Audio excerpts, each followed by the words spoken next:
Welcome everyone to our romance authors meet and greet. I am Matt Johnson. I'm just here to give you a basic idea of what's going on. I will be, there is at the Kensington booth, there are a few downloadable items under romance authors. There's a button at the booth. And there is also a sign up for a giveaway of a book bundle from all three of these authors. I encourage everyone to go back to the booth and check out those items. I also want to let you know that any questions you have for our three authors can be submitted through the chat, and I will be monitoring that. So while the conversation is going on, I'll probably sort of save up all of those questions for the end of the show. And with all of that said, I'd like to pass the torch to my colleague, Jane Nutter, who will give her spiel. Thanks. Hi, everyone. I'm Jane Nutter. I work in the marketing and publicity department at Kensington Books. I'm so excited to have our three authors here today for this wonderful chat. So I'm going to briefly introduce them and their books. So we have Vanessa Riley, who is the author of The Earl, A Girl and a Toddler. We have author Chantel Guertin, who is the author of Instamom, and Therese Beharrie, who is the author of And They Live Happily Ever After. And instead of me boring you with their, rote bios, I'm just going to hand it over to them so they can introduce themselves to you.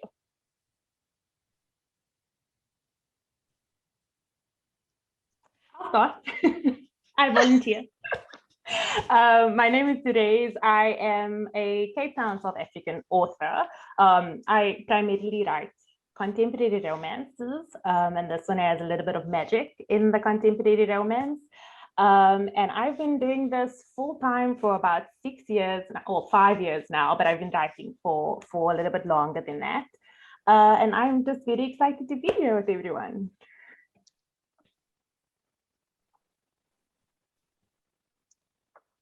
Okay, I'm Vanessa Riley. I write historical fiction and historical romance. I've been writing professionally since about 2013.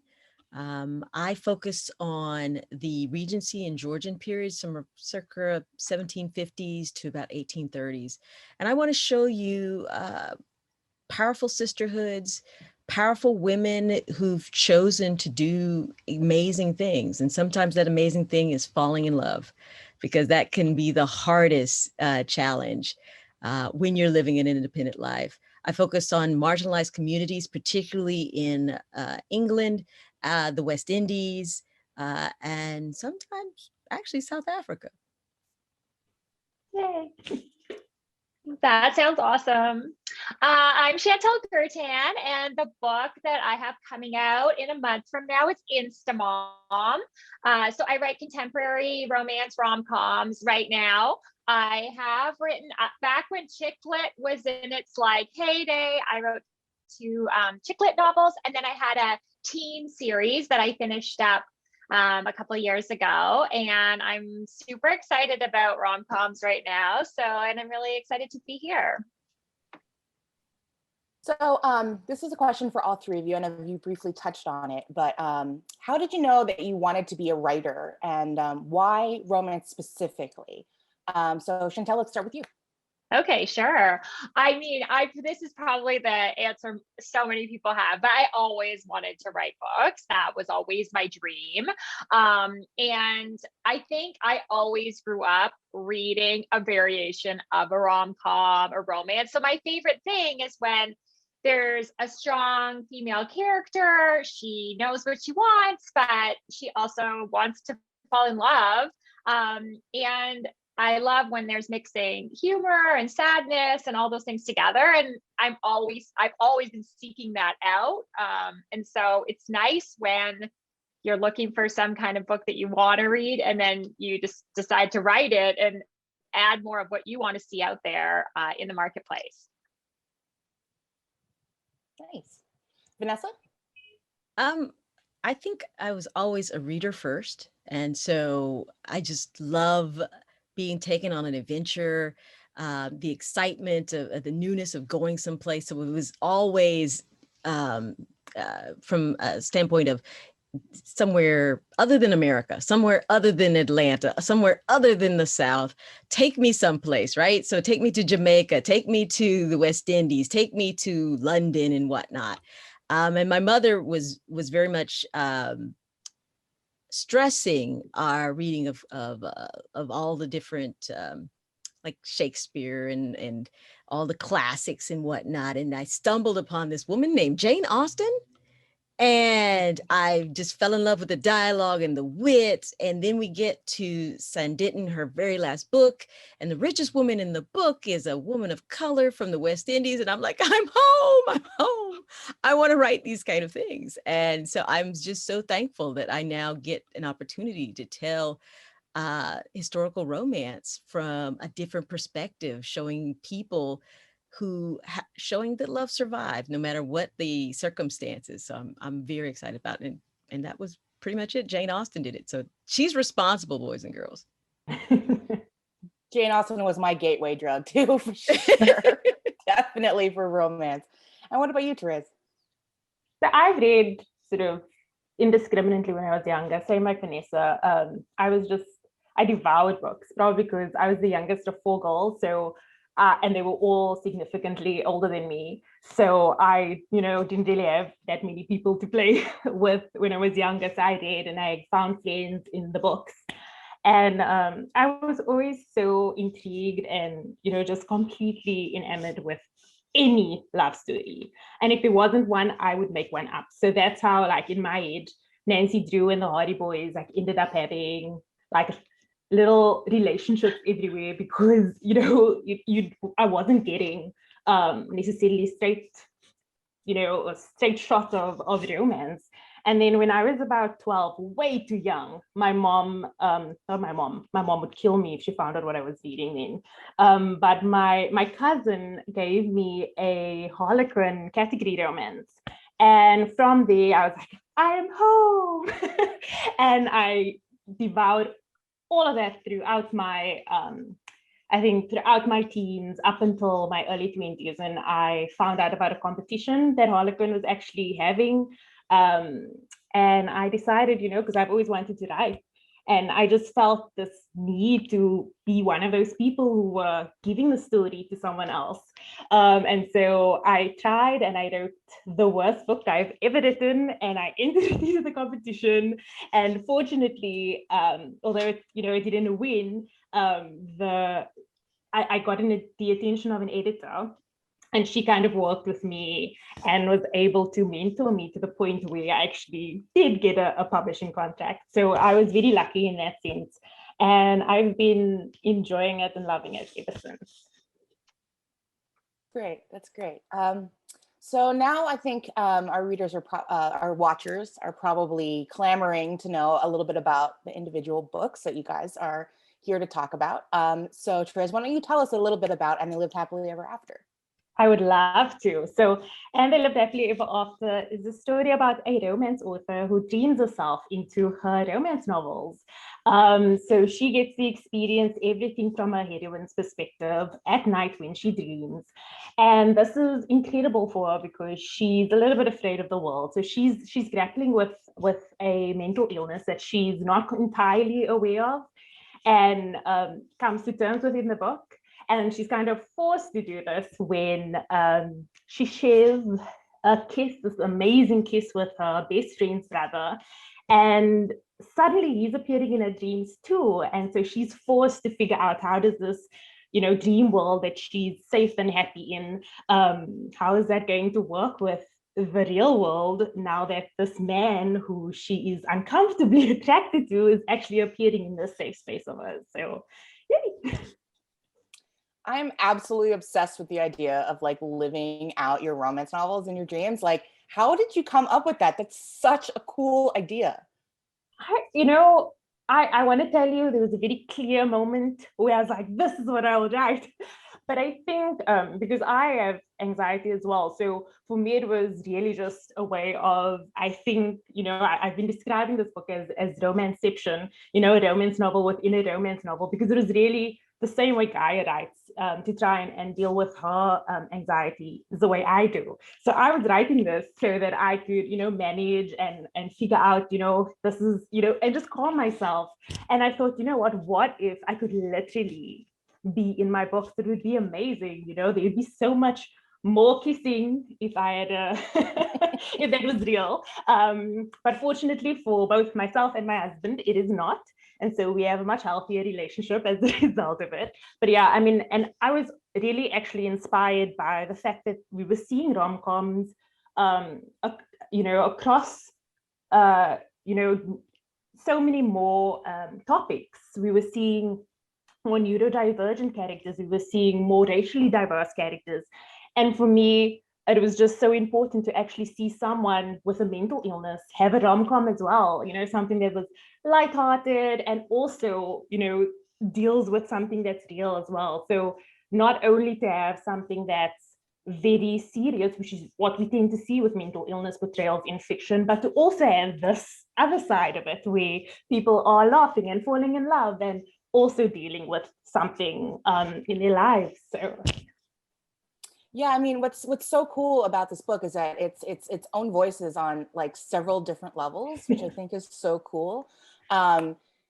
Did you intend for that, or is it just something that you really wanted to highlight? Because I mean, the inclusiveness of this book is so great, and I love that rom-coms are becoming more inclusive.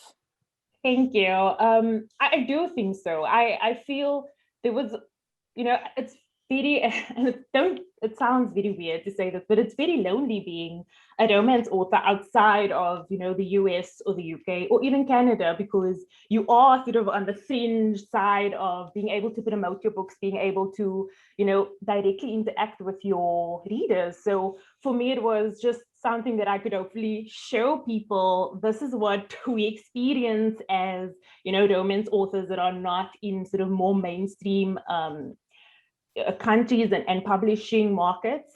And also, I think, like I said, I was particularly at that point going through, I think, an anxiety spike. And for me, it was just like, I'm going to try and show someone what it's like in this particular point. And I didn't think that this book was going to sell because of it. I didn't think there were going to be people who wanted to read this. For me, it was a form of therapy, and just to also show what my experience is. So for me, it is very close to my experience, and it's very nerve-wracking to have the book out there because of that, but also I hope it's going to resonate with a lot more people to see different experiences. Thank you so much for that. I'm sure our viewers are already plotting their way to contact me to get their copy. And Chantel, for you, tell us a little bit about Instamom.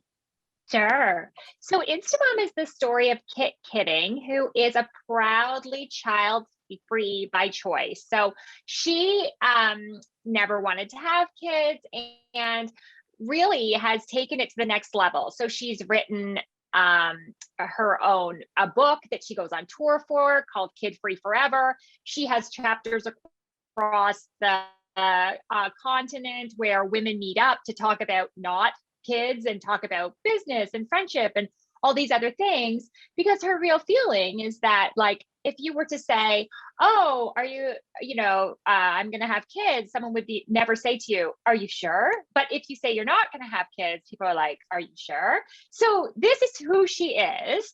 She's very confident in it. She's out of a relationship that ended because her partner decided that he did want kids. And when the novel starts, she meets this very hot chef and has a one-night stand with him, only to find out that he is a single dad. So for her, that is a complete deal breaker, except that now she really has feelings for him. So what I really wanted to show is like this part of being a woman and how complicated that can really be, because she wants to be true to herself.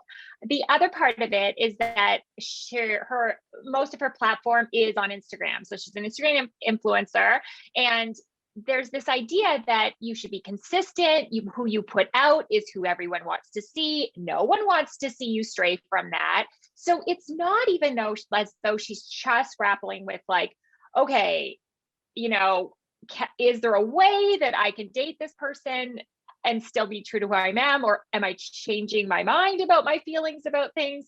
Because it's also her entire job. So every day she has to be this person.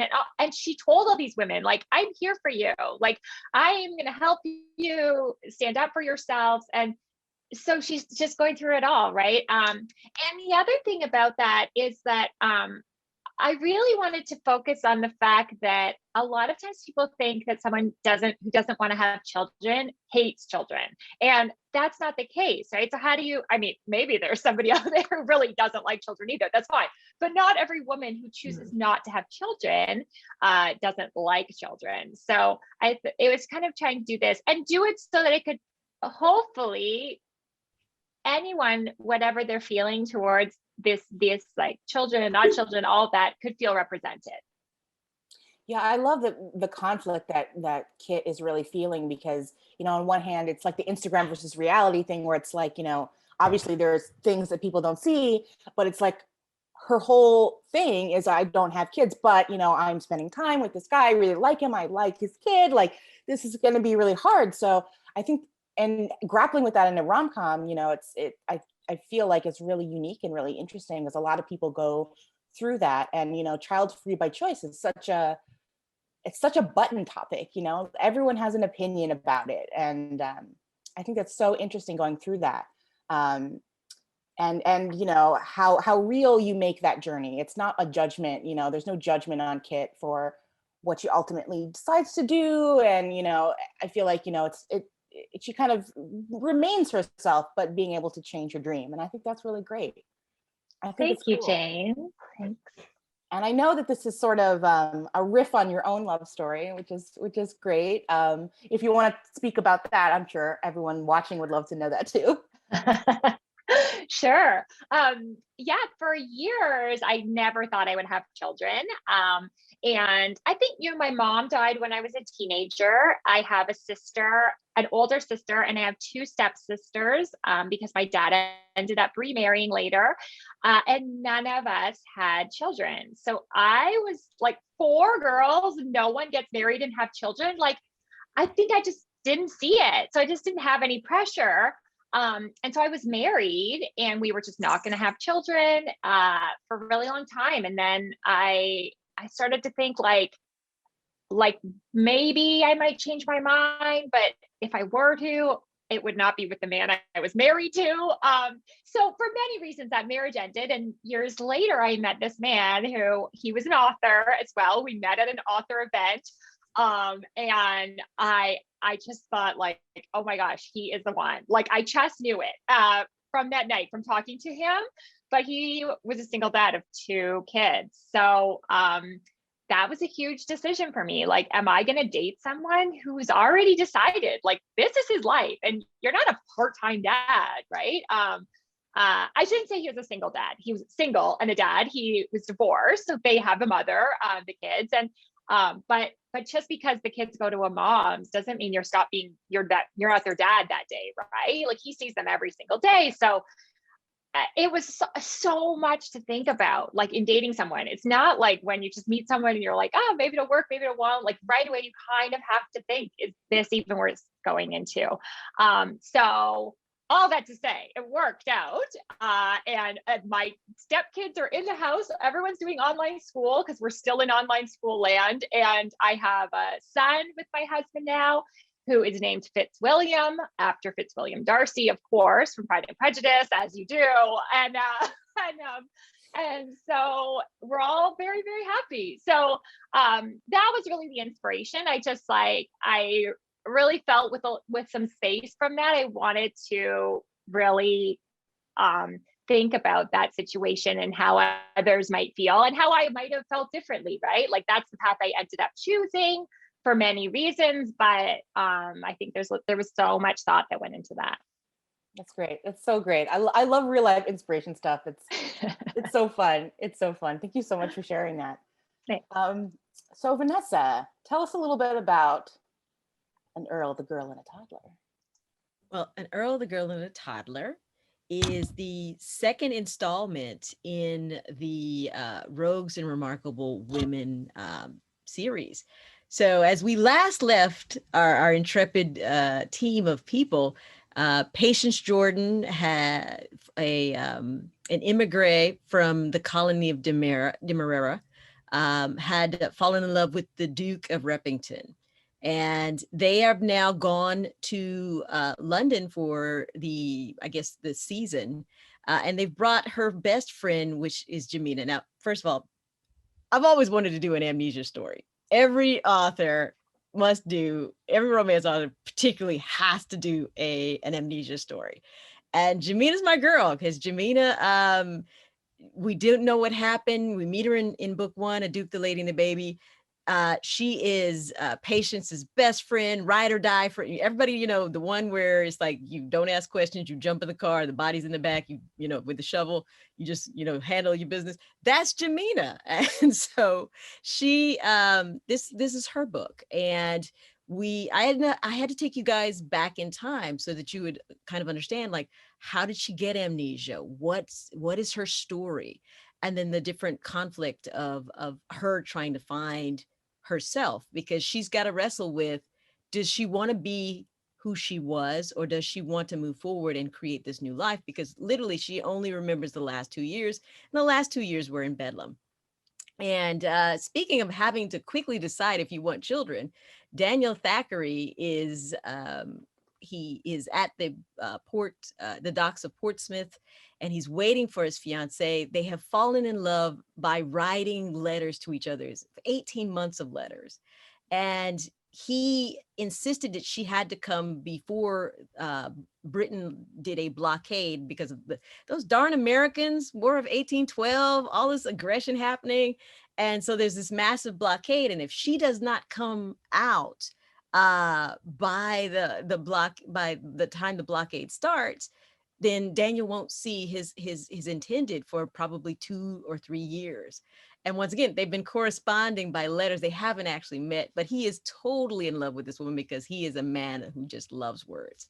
And so he's at the docks, and they find out that the Minerva has gone down with a hurricane, and he's in the line, and he's just watching, person after person is being told, no, your people have perished, and he gets up to, it's his turn, and they stick a baby in his hand, and it's like, here you go. And they kind of give him the baby because the baby's Black and he's the only Black man in line, and they just assume that they were naturally together.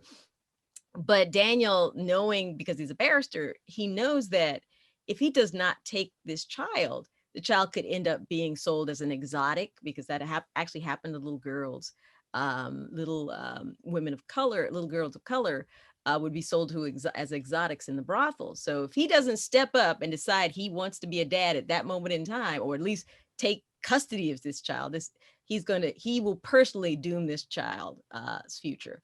But that's not Daniel. Daniel is a stand-up kind of guy. And so he also assumes that this must be his fiance's baby. That was the surprise she was bringing. And so he takes the baby and he begins to raise her. And so as we fast forward, you have these two people that are tied to the Minerva, this ship that went down. One is trying desperately to find out what happened, to find her life, while one is desperately trying to make everybody forget it and just, let's move on. Nothing to see here. Let's just go on with our lives.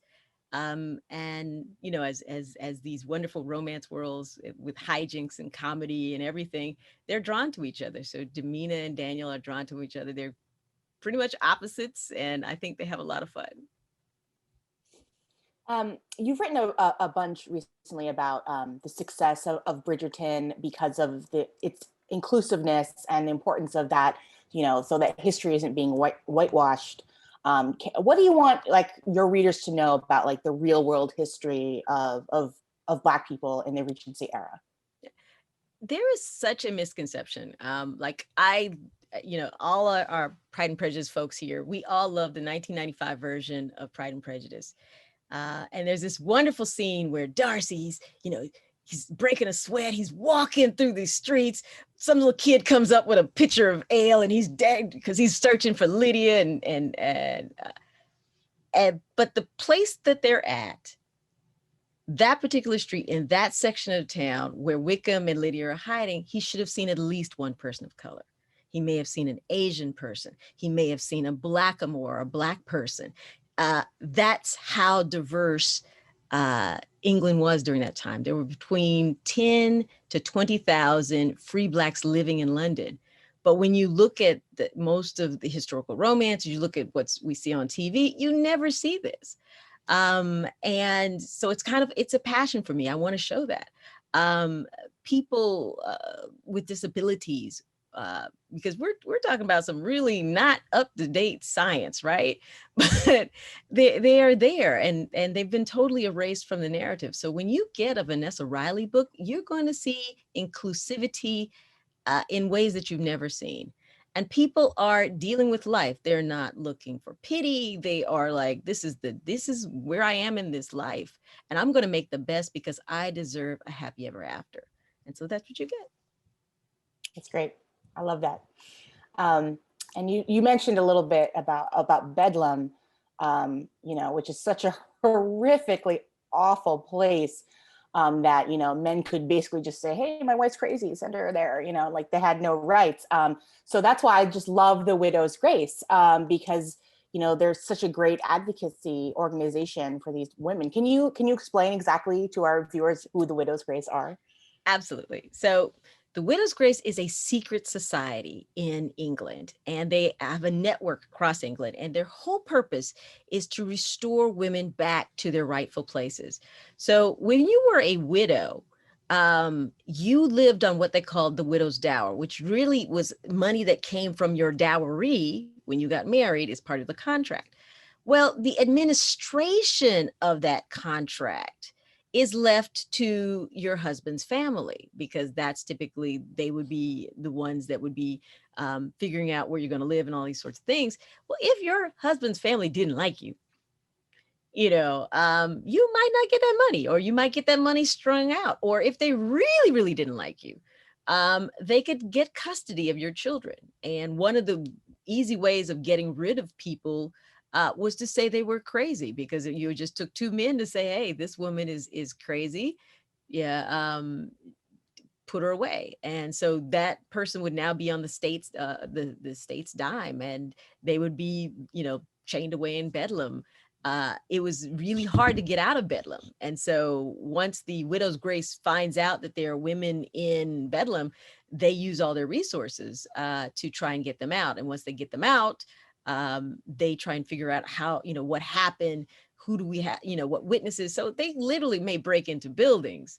They may go undercover. They may do disguises. They may go to gaming hells. They do whatever they have to do in order to get the evidence needed so that they can use the system, the same patriarchal system that was putting them in jeopardy. They want to use that to liberate these women. So that's the Widow's Grace. I love that so much. I do. They're so great. So now I'm going to open it up to questions for all of you. Which is a little bit about like how you write your books and how you go through things. So for all of you, are you like a plotter? Like, I know that some people like really plot out their books, or do you sort of like fly by the seat of your pants and let the story kind of unfold as you go? So Vanessa, why don't we start with you? I'm a splotter. So like a hybrid of that. I will come up with a plot, which has what I call signposts. So this has to happen, and this has to happen, and this has to happen, and this has to happen, and this has to happen. But how I get there, I let the characters, because I do a very detailed sketch of who these people are, what are their, if anybody has read An Earl, a Girl, and a Toddler, you'll know technically, or technicality is one of Daniel's buzzwords. So I plot that part out so that I have resources to utilize to deepen or enhance the story as we go along. But how I get between signposts, it's really the page, the characters telling me how to do that. So I pants that piece and keep going. What about you, Therese? I usually plot out, that's just the wrong word to use because I'm not a plotter, but I'll have an idea of the emotional arcs. So I'll know, this is where my characters, because that growth, emotional growth is incredibly important for me in my books. So I'll always know where my characters start emotionally and where I'd like them to be by the end of the book, so that they can be in a healthy, loving relationship. So I'll have that. And then every day I'll just, pray to the writing gods to lead me in that direction, because, I do not plan. I mean, I wish I was, but I'm just like, okay, today let's see what the gods have in store for us. And Chantel?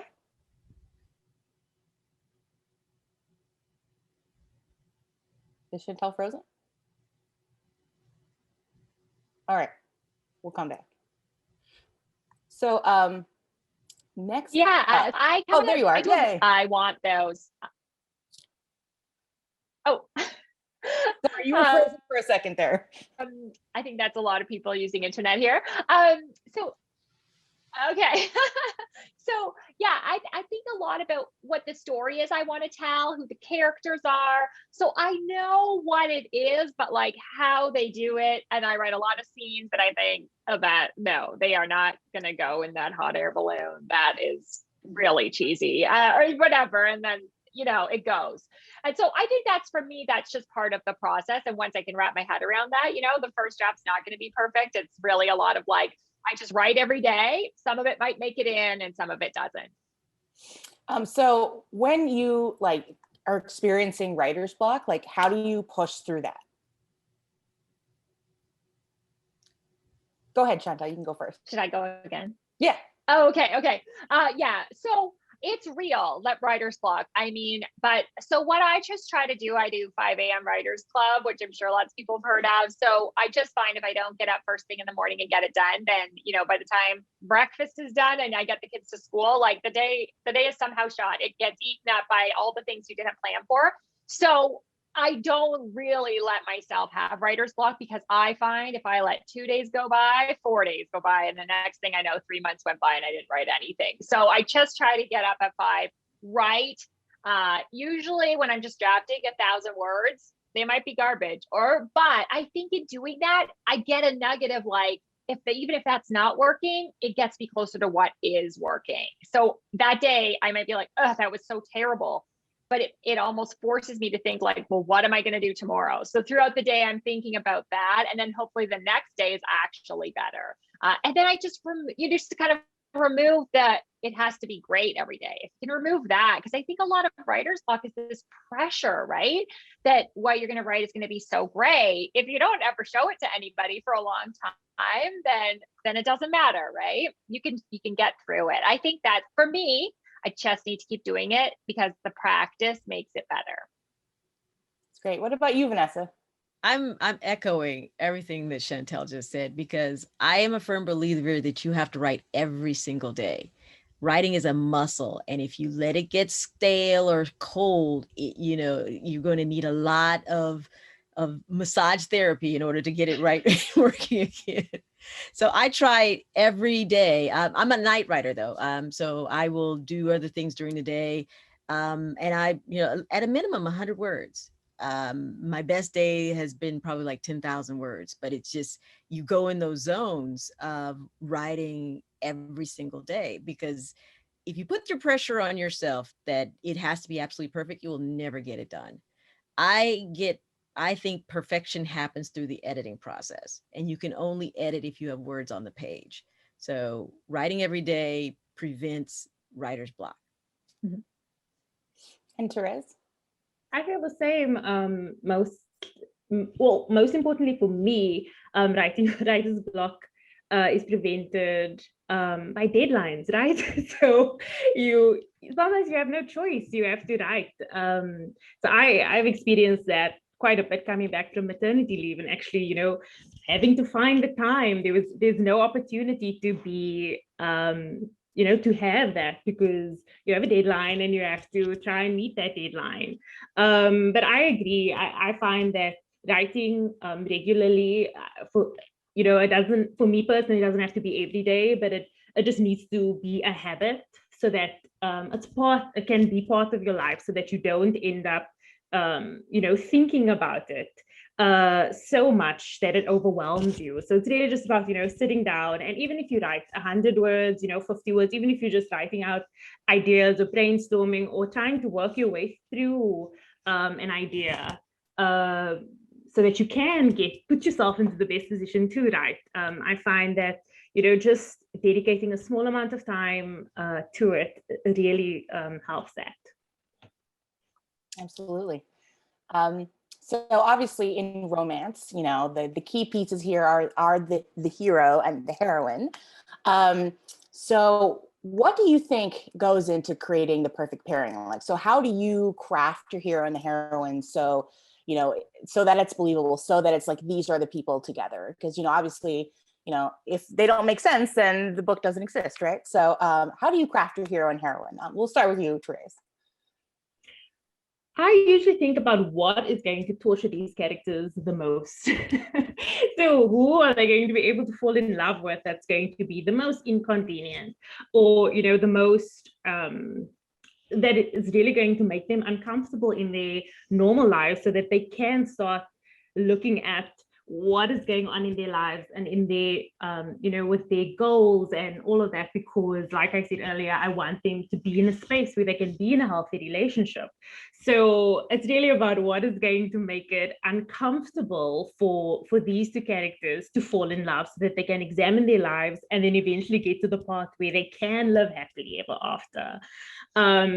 And they lived happily ever after, for example, I have the most inconvenient pairing, which is, Gaia, my romance author heroine, and she falls for her best friend's younger brother, which is obviously very awkward for both of them, because he's always had a crush on her, but he's been very respectful of the fact that she's his brother's friend, and they also haven't seen each other for a long time.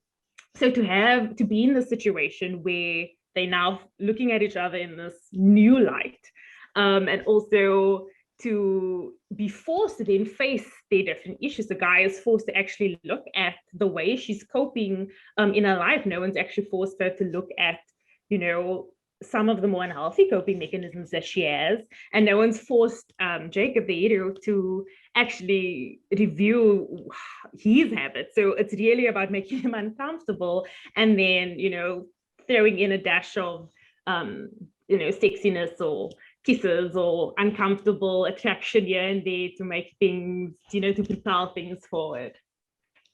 We had a sort of a reader chimed in with sort of a follow-up question to that. How do you craft your hero and heroine, and then how do you come up with ideas that like challenges for them, and like their like little, their misunderstandings and their like breakup little moments? So how do you craft those as well? Honestly, I love tropes, right? So if I'm reading a book and I see someone falling in love with their best friend's brother, or amnesia, or someone, and the smaller tropes that's within the book as well, like if someone's walking into someone's chest, it better be a muscle chest of the hero, so that there can be that enjoyment for the romance reader, because I believe, as a romance reader myself, I love that. I enjoy seeing all of those things, and that's something I love seeing on Twitter as well, when people say, oh, who's the I obviously can't think of an example now besides the chest thing,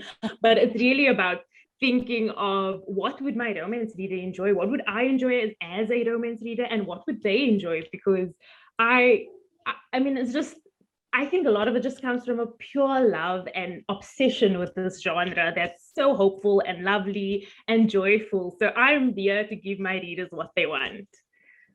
That's great. That's great. What about you, Chantel? Well, yeah, I agree with Therese. I love the tropes. So I think when I'm thinking about what the story is I want to tell, what is going to be the tension? Because that's the key, right? You've got to raise those stakes and make it so that there is a reason they're not getting together. That you don't feel like you've read a bunch of times already, or at least if you had, there's another twist to it. And so, yeah, for me,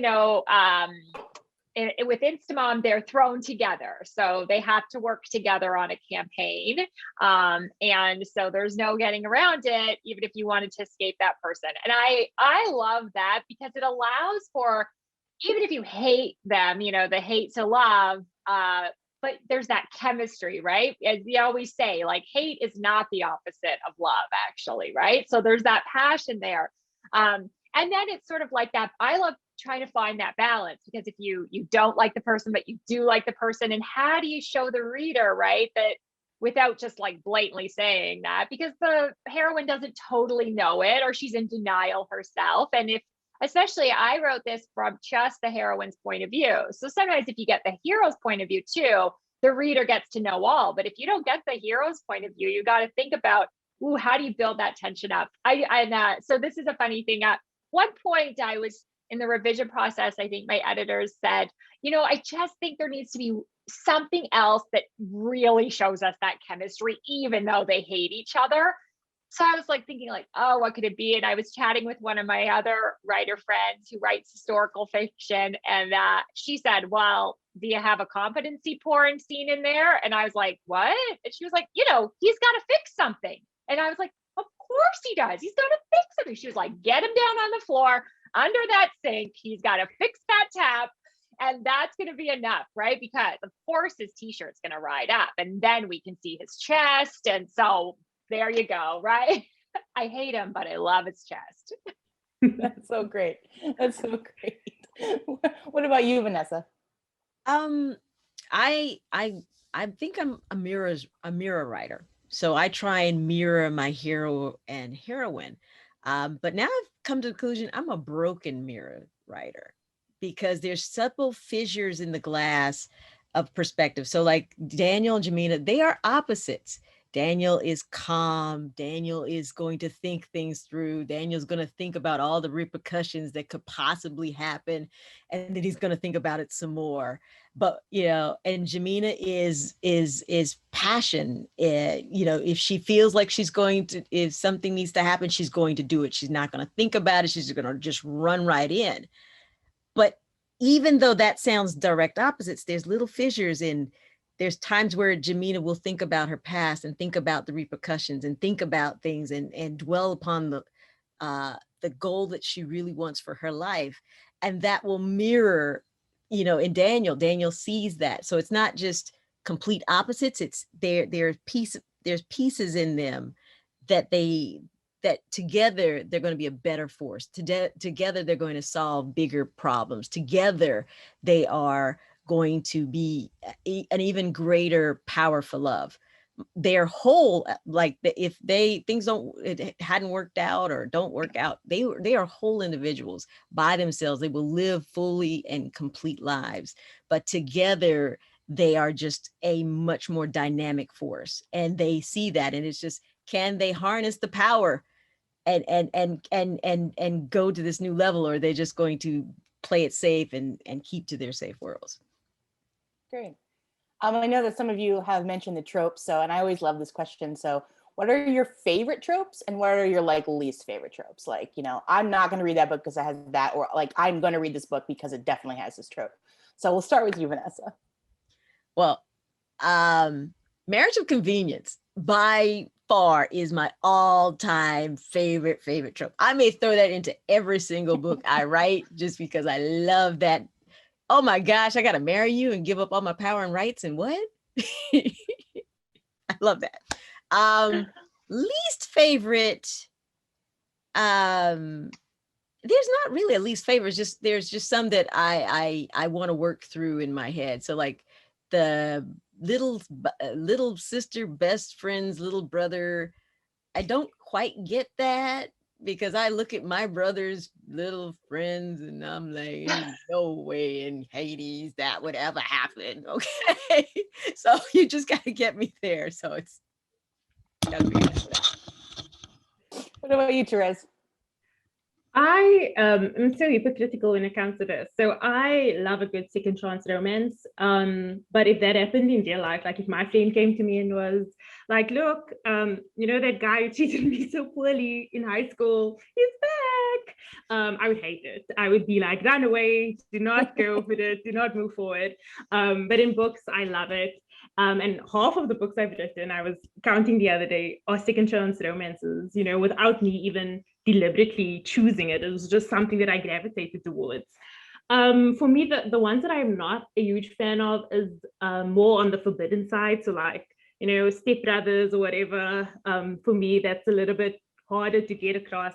Or for me, you know, to wrap my head around, which is, you know, I'm very happy for everyone to read what they love, but for me, that's not, yeah, it's not something that I'll genuinely read or write. What about you, Chantel? So I love the friends to lovers, and I also love the like, hey, like enemies to lovers. And I think because for both of those, it's like you get to play with the two ways of the interaction. And for me, my favorite thing is the dialogue with the characters. So I think in both of those, there's like that really plays into it because you can tell so much about when they're spending time together and talking and things like that. So so I think maybe, you know, I think done well, everything can be really fun, but probably if I didn't love something, it would maybe be like the secret billionaire or, you know, the secret heir to the throne or whatever that they didn't know. Only yeah, maybe because I always love to read things and think about like, I guess, oh, would I write that? And I guess those ones, maybe that's not fair, but I can't wrap my head around that because it's just so far removed from how I would know how to write that kind of book. Yeah, for me, I'm a big sucker for Cinderella stories and cross-class historical romances too. I'm like really into that because that's like an actual barrier of the time. Like a duke is not going to marry like the shop girl. Like it's like probably really not going to happen, but in romance, it can. I love that. Everything is possible. Yes, exactly. Yeah. Matt, do we have any questions from our viewers that you want to chime in with? There's a question. There are a number of comments that are just kind of really nice about how romance has been so helpful in the past year, especially, and you know, just people saying keep writing and bringing the joy. Like with all of the work you're doing so far is reaching an audience, and someone loves historical romances. Perfect. Okay, so the question we have though is, I'm always intrigued when romance authors are able to integrate serious issues into their novels, as each of you do. Can you speak to the major issues in each of your novels and why you felt it was important to address them? Great. Why don't we start with you, Chantel?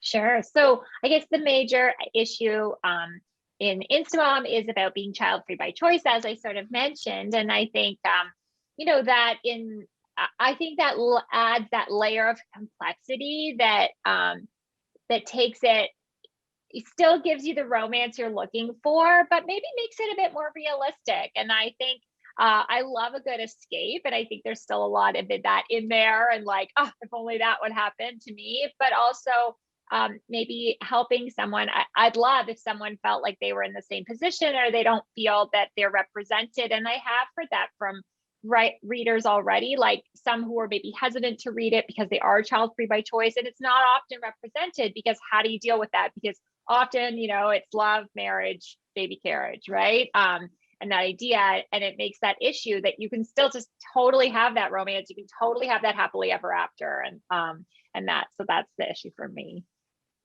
Vanessa? I have a laundry list in an Earl and the Girl. It's trope-tastic, and there's also a laundry list. First of all, what's very seldom talked about in historical romance properly is, where did all the money come from? You've got, you know, in actuality, there's only 28 dukes. You know, romance writers, we've made 10,000 dukes. You know, and only 2 were hot. I'm going to just put that on record right now. Only 2 were hot. But the aspect of England being the great colonizer, meaning they went all across the globe, you know, enslaving some, you know, gaining material rights other places, all of that wealth, literally for every $5 that came into the economy, 4 of it came from colonialization, came from enslavement, the sugar trades and things like that. And, it's a very tough subject, especially, An Early Girl and a Toddler is actually a historical rom-com. But I think I was able, in a way, to address issues that haven't been talked about, to put them on the page, to make people feel comfortable reading them and actually get laughs, because in life I believe that we should face all challenges, and just find our humor. You always have to find your humor. You have to find your love. You have to find your humor. And so we talk about colonialization. We talk about the aspects that, there's a child that actually may be an enslaved child. We don't know. We don't know Jamina's background. Jamina has all the privileges. We don't even actually know Jamina's ethnicity when it comes right down to it. She's because of the coloring of her skin, she's white facing. She gets all the privileges of white society during that time frame. But we literally don't know, because Jamaica actually has different degrees of whiteness based on how many generations you are away from concubinage or mixing of the races, etc. And so that is a topic that I think needs to be discussed. And so I do it, I think, in a manner which once again is called safe, which shows all the different aspects, but yet shows characters who are noble in what they're trying to do, and noble in trying to bring in their own ways freedom and safety and joy to the space. Also talk about mental health, because we're dealing with 2 individuals who've lost a lot. Daniel is a widower. I mean, he's lost his wife. Jamina has lost everything. She only has 2 years. And those 2 years are in Bedlam. Bedlam is not a vacation spot. There's no spas in Bedlam. And she literally comes back into her own when she meets Patience from book 1, who's also in Bedlam. So you've got all of these very heavy, weighty issues wrapped up in a rom-com, which sounds oxymoronical, but truly it is. But you get to see a side of the Regency, a side of England that you probably don't see in any other books. And I think we handled it very well, in a way that you're going to learn something, you're going to laugh a lot, you might have some tears, but I'm going to take you on a journey, and I think you'll enjoy the journey. And Therese, we'll round it out with you. So for me, the issue in And They Lived Happily Ever After specifically was mental health. So as I mentioned before, Gaia has an anxiety disorder, but she's not aware of it, right? So actually, it's only at the end of the book where she actually realizes, hey, there's something going on here. So she's learned how to adapt. She's learned how to, just live with the brain that she has without realizing that there's actually a name for what she's going through, and there's ways to deal with it and to manage it. And like Vanessa, mine is a rom-com, right? There are lighthearted moments, there's laughter, there's fun, because that's what people's lives are like. People laugh, they fall in love, they have moments of hope and of joy, and they also have serious things that they're dealing with. I think particularly in the past year, we've had so many of us have been forced to reckon with our mental health. We've been forced into this situation where we are isolated from our support structures in a way that might be the way that we were coping with them, and are now having to deal with whatever we are struggling with. So for me, it was really just to show that, yes, there's one side of it. There's the side of the struggles and the way that you've learned to adapt and the way that you are coping. But there's also the other more joyful, happier, lighthearted side of it. And for me, it was also particularly important to show that happening with people of color, and to just show that, we live and we laugh and we love just like everyone else. And to have that and mental health in the same book was honestly such a privilege and joy for me. That's wonderful. Matt, were there any other questions from our intrepid viewers? Sorry, I had to unmute myself. A question came in about Vanessa's breaking grounds in the diverse historical romance genre. And she wanted this question says, what has it been like breaking this ground? And as we're getting more novels like these coming out, do you feel more pressure to defend your research? That is actually a very interesting layered question. The very first book that I showed Blackamoors in actually was the only book that I've ever written an American in, and that's The Bargain. And it goes to South Africa. So that's a side point. They go to Port Elizabeth, the colony. But the very first the first edition, I didn't put author's notes in that particular book. I just published the book. I had my acknowledgments and whatnot. And although it was very well received, I got a lot of emails saying that would never happen. This would not happen. This, I don't, blah, blah, blah, blah, blah. And Beverly Jenkins, actually, I had a conversation with her and she was like, always put author's notes in.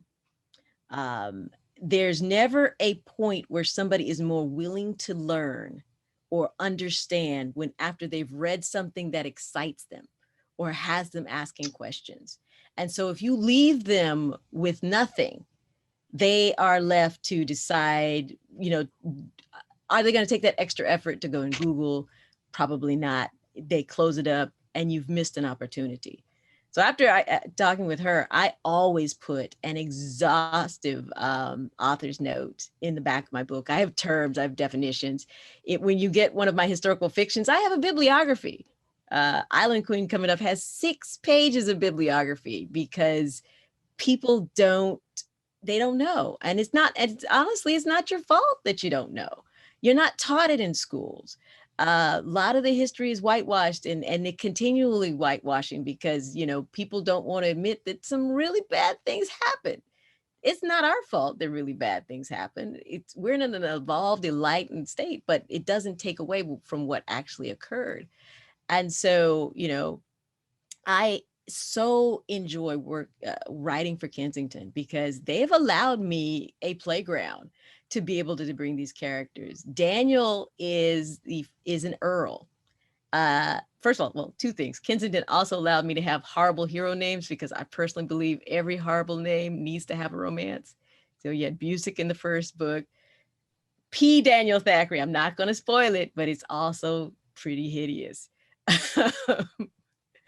But they allowed me to, and we were able, my fabulous editor,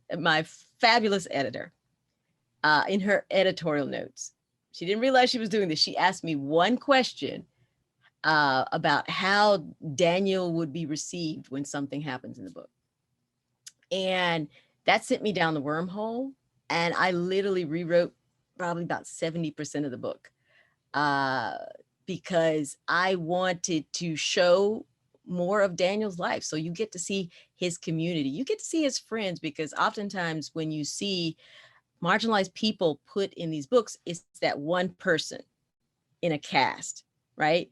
And then oftentimes they have no relation to their heredity. They have been found family, there all these different things. There's no connection to community.